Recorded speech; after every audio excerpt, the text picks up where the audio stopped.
Yes. So it's like a burial site. Yeah. This is second burial, so there might be third, fourth, fifth. Right. Okay? Right now there are some archaeologists from America. Yeah. They'll be coming along here soon to When? do some. I don't know. They tell me. You have their name and numbers and stuff? I do have their numbers, but I have their names. Yeah, you can put it down now. What they said when they come in, they will call me. They took my number and they say when they come in, they will notify me when they will be here. Right. They were supposed to come like Christmas gone there, but I didn't. Right. So they have your number, you don't have their number. We have their names. Yeah. Yeah, we can do an internet search. Yeah. Right. It's more important we come see this before we talk, you know. Yes, So all this piece of land here has cut down. Yeah. So whatever is existing here. Hold on, guys. Well, my name is Dennis Ramdahin, and I am representing the. Just now. I mean, I'm Hamlet. Yeah. Go ahead. Sir, come. Buddy, come on. Come stand up on the Look how I am. No, that's all right. Right. Look how I am. Ready? My wallet, I have no money in it. Ready? Yeah. Yeah. Go.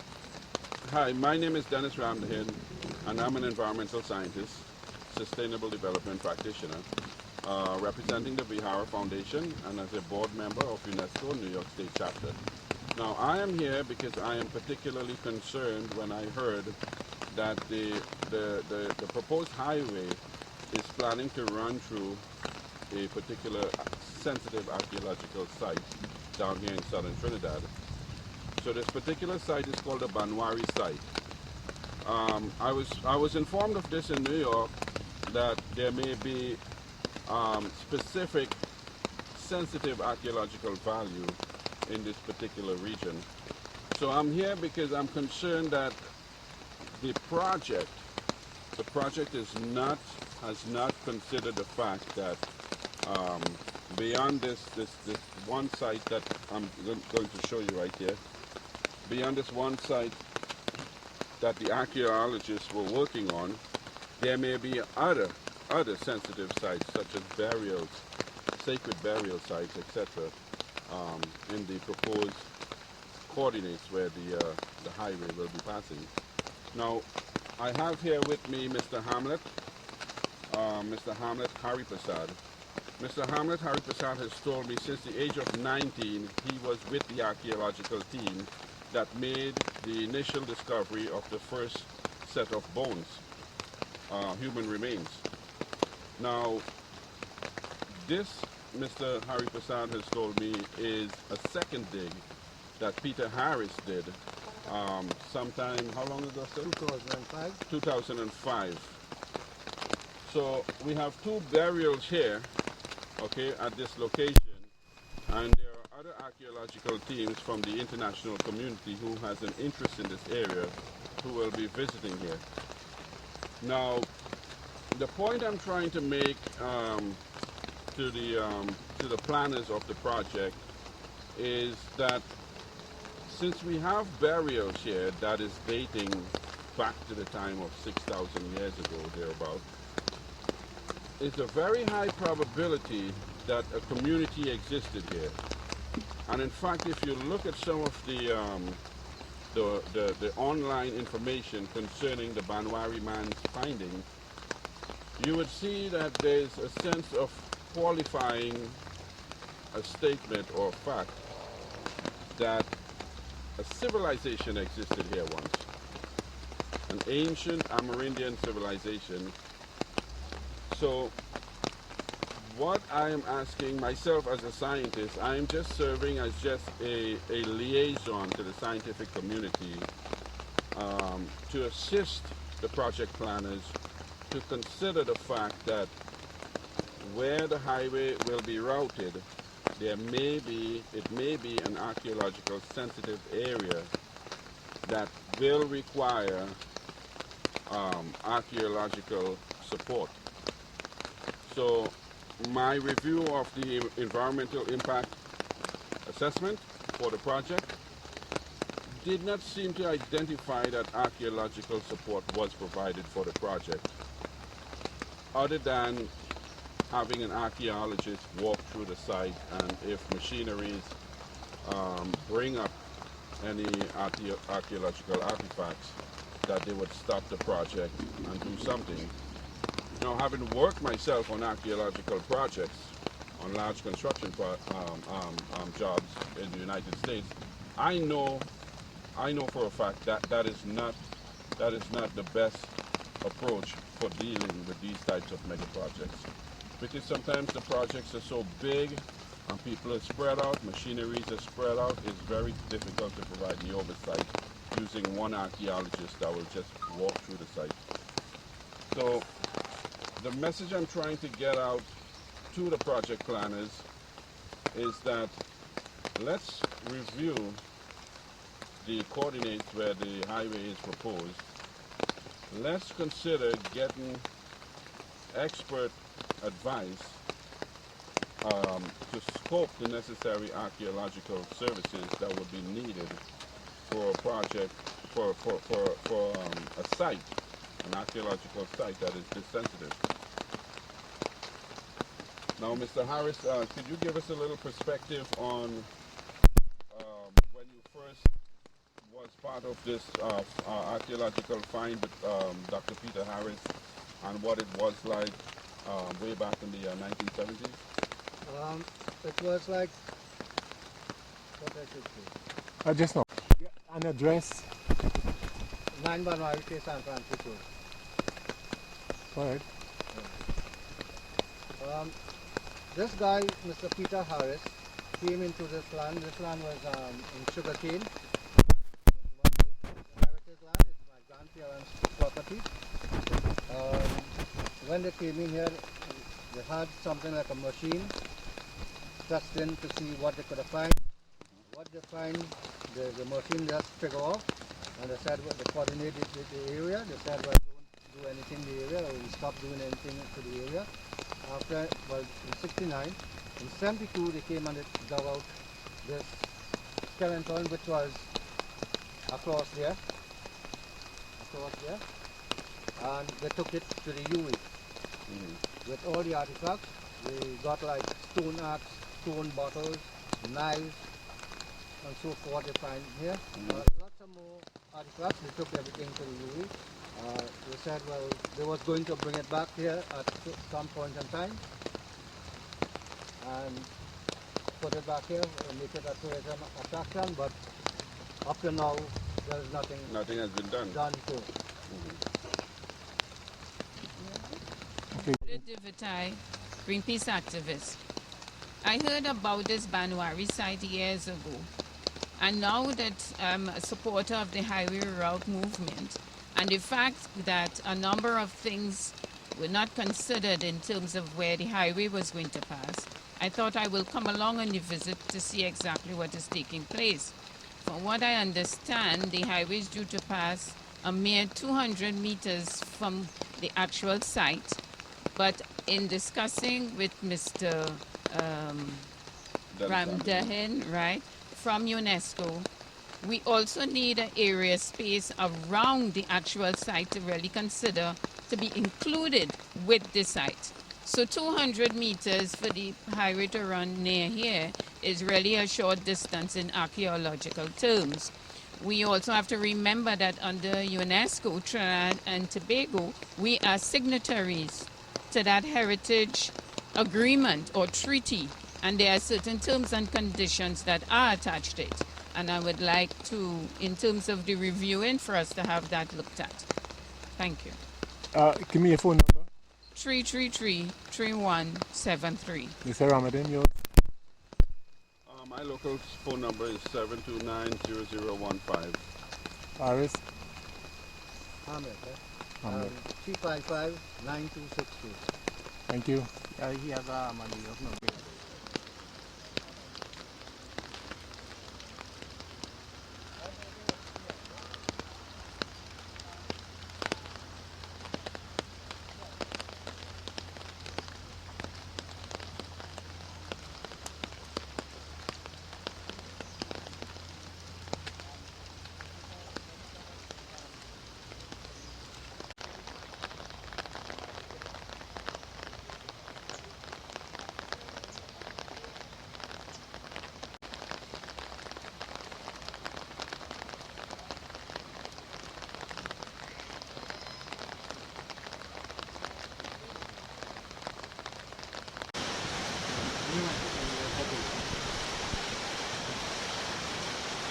Go ahead.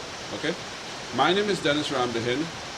I am an environmental scientist, represent the Vihara Foundation as executive director and founder. And I am also a board member of the UNESCO New York State chapter. Cut. Next question is going to be what? Okay. Are you taping? Well, the purpose of my visit is to basically weigh in on this report of a significant archaeological site that exists down here in South Trinidad. Apparently, it is caught up in the midst of a controversy between build or no build. So,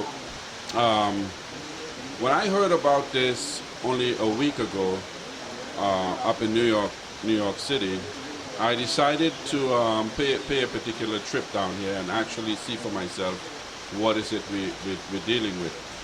So before I came, I did some preliminary research to see exactly if this was really a World Heritage Site, and I was able to establish those facts that the UNESCO World Heritage Center has actually listed this location as a World Heritage Site on its tentative listing.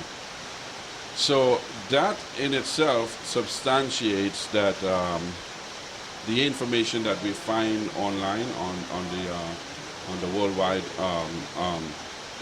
media is in fact representative of what we are seeing here today.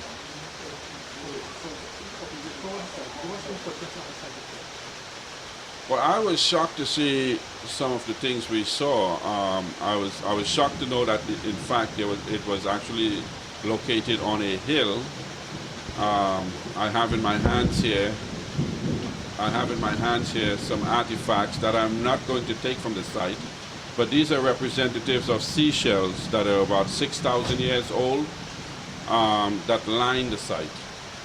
I also learned that there are actually two burials that have been excavated on the location.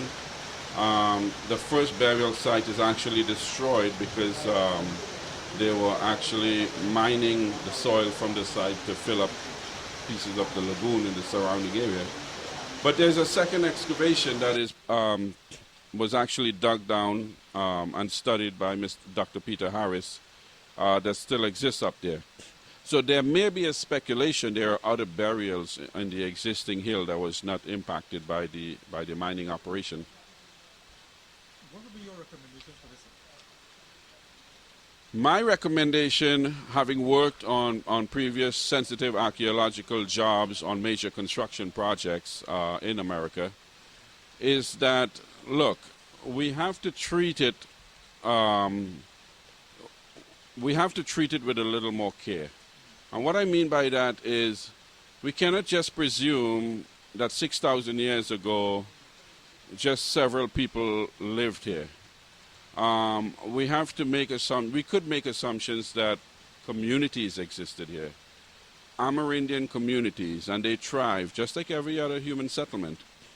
And if they lived here 6,000 years ago, they may have lived 200 meters 5,000 years ago, and they may have lived 400 meters 4,000 years ago. Whatever the case may be, we have to make those assumptions that the general area in the southern region of Trinidad were the places where these communities were set up. When you look at the information that is laid out by the United Nations UNESCO World Heritage Center, you would see that they talk about a civilization, one of the oldest civilizations that lived here and thrived off the lagoon, eating freshwater shellfish, okay, which makes sense. So where those specific coordinates are in relation to the proposed highway project, it's unknown. So we have to draw certain hypotheses. that these are what's called archaeological area of potential effect. If the highway is proposed to be constructed here, which I'm not against, we have to take those considerations, okay, into the project planning.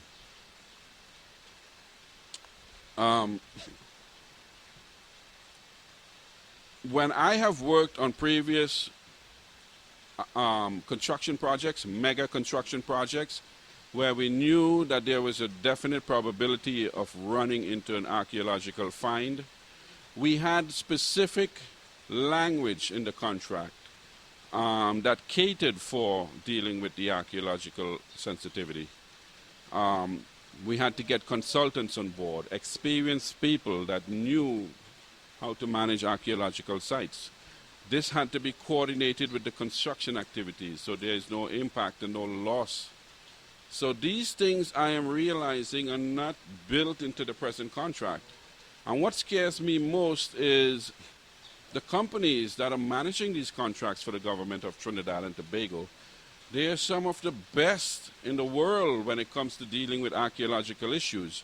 I'm not blaming them for what's happening right now, but I'm suspecting that whoever makes up the quote-unquote client that is in charge of managing this contract may not be properly versed in what the needs are for handling the archaeological needs. So all I'm saying is get the right people on board, get the right specialists on board, get the right scientists on board who can advise and who can help build the archaeological requirements into the contract. But what I don't want to see is a highway being constructed and they just clear out the area with bulldozers and there's no consideration for looking for sensitive areas or managing issues if something really were to be found. Okay, one last question for me, and this is, what does it mean to be a UNESCO heritage site? What does it mean to the community itself? That's a very good question. There, in the whole world, in the history of the world, going back, I don't know for how long, prehistoric times, that's a very unique status. Let's take, for example, the era of when Buddhism took roots. That was about 2,500 years ago. I'm drawing India as a benchmark for what we're dealing with here. The Indian civilization is claimed to be about 5,000 years old, and we know how rich it was. Okay? Buddhism is about 2,500 years old. Right now in the fields of Bihar, Uttar Pradesh, and North India, archaeologists are finding statues that are buried, and they are actually removing these statues, studying them, putting them into the museum, or sometimes leaving them in place. You look at some of these statues in the Indian Museum, for example, that was built by the British government, and your mind travels back to think about, what kind of people lived there that would actually be so skilled to actually build and carve out these statues with precision. Now, when you think about I don't know if primitive is the right word, but when you think about a civilization that existed here thousands of years before the Aztecs, the Mayans, and the Incas, and they were living on these hills and eating shell food, your mind can travel back about, what were these people looking like? What were they dressed like? How were their communities set up? What were their customs? What were their values? These are things we need to understand. And the only way we can find out about these things, going back so far, 6,000 years ago, is to do the right archaeological investigations. But if we destroy the richness of the evidence that exists here on these hills and in this particular area in Lagoon, then it could be lost forever. So I'm just pleading with the right people who is in charge of this project to value this cultural heritage, value this historic heritage that is sitting here in South Trinidad, Don't just be rash in decision making and be haste in your decision making that will contribute to the destruction of such an invaluable resource and something that is a World Heritage Site. I noticed the signage for the structure is on the ground. Is it coincidental or is it deliberate or? The signage for the structure. This structure. Yes. I am very, very distressed. Are you recording? Just ask me what that building is back there. Why is the museum built like that? This building in the back, what is this in relation to the site? Well, I was really shocked that I was just told when I arrived at the site that this building is a toilet facility. I mean, I don't know who, in the right sense of thinking, would make a toilet facility in the middle of the heritage site. I mean, it's just an indicator of poor planning on behalf of the representatives that are entrusted to manage this World Heritage Site. I would like to see some more care by the government of Trinidad that, you are housing a World Heritage Site. Please put some serious planning and some serious emphasis into getting the site, designed properly, executed properly, managed properly. This could be a tremendous resource for Trinidad and Tobago.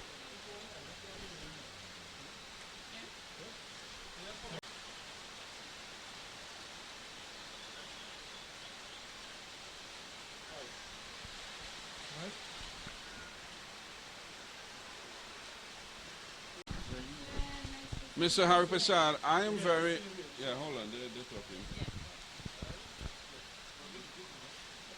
Yeah, you ready? When you're ready. Can you tell us your name? I'm sorry. Sir, can you tell us your name, please? My name is Hari Prasad El Duki. I'm a citizen of the area, well familiar with this area here, like the lagoon area, and grew up in this area as a cane farmer and as a rice farmer. I also used to cultivate cane. I also was a cane farmer in the area, growing up, and that is how we sustain our livelihood, growing up as a farmer, right? So I'm familiar with the lagoon area here, and the highway. The highway. No, wait. Okay. What year? Can you tell me a little bit about what year you were born and growing up as a child? What you remember of this place? Well, sometime in the 40s, right? 1940s, right? Well, as a little boy, I saw this area was full of activity. Like cane and rice was the main activity of this lagoon area and this country area, right? And in those days, my uncle used to carry a shop. And how I know that rice was important, rice was ration in those days, and people had ration card. And they used to come and get a certain amount of rice from the shop according to their family. And that is how I get to know afterwards that rice was scarce. But apart from that, the main activity of this lagoon, Oropuch lagoon area, stretching from the Gulf of Paria, heading away, going all the way to Barrackpore, is a good big, a well-connected lagoon area. The counterpart stretches all the way. And you have many rivers source themselves, right? The beauty in it, the rivers that source themselves coming from all around, Barrackpore, number 4, number 3, number 2, crossing Rochard Road and heading up to the western side of the Oropuch Lagoon to get to the sea. What these rivers did, it replenished the lagoon area. It made the lagoon conducive to growing rice in the dry season, in the wet season. And in the dry season, people were involved in growing up vegetable crops like tomatoes, cucumber, various types of body in order to sustain their livelihood. And since jobs were scarce, this was the main activity of the people from the lagoon area, right? Okay. And the climate in those days was from middle of January running to up till June. So people had convenient time the right time. Well, to plant the crops in the ending of January and reap it in May, June month before the rainy season comes. So there was a natural, a natural conditionalities for agriculture put in this lagoon area. And that is how agriculture flourished in this area. Now, Now, can you tell me, back in the days when you were growing up, were there roads here? What were the roads like? well, with the advent of the sugar company came into existence after the, after the when people started going, the indentured slaves, laborers, they involved themselves. They were hardworking type of people. They were kind of religious, cultural people, very strong in mind, and they bring the mysticism, the religion, the cultural way of life, and they had a strong way of belief in them to prosper. And that is how, and one thing they did, they were very proficient in growing their crops to sustain their livelihood. Apart from sustaining the livelihood from like rice and sugar, they were very, a type of people, very economical and in nature, right? So they used to grow different things, like rear their own fowl, their own livestock, cattle, goat, and whatnot, in order to sustain the livelihood, and that was a way how to prevent them from offsetting the expense, right? Okay, so this area was predominantly settled by indentured laborers. That's correct, yeah. Okay, and the houses, what were the houses like back then? They were all wooden houses, or? Well, in those days, most of the houses were wooden houses, and some people at the grassroots level, the lowest class, you had carrots to cover the roof, right? Mud houses. But the few who had money and things, they had, all right, board houses, standing on pillars, 2-story, right? Right. Considering what you heard about the archaeological finding right back here on these hills, what do you think is the right thing, or that should be done to deliver the highway, but also consider that before the Indians lived here, other people lived here, and we need to respect that fact?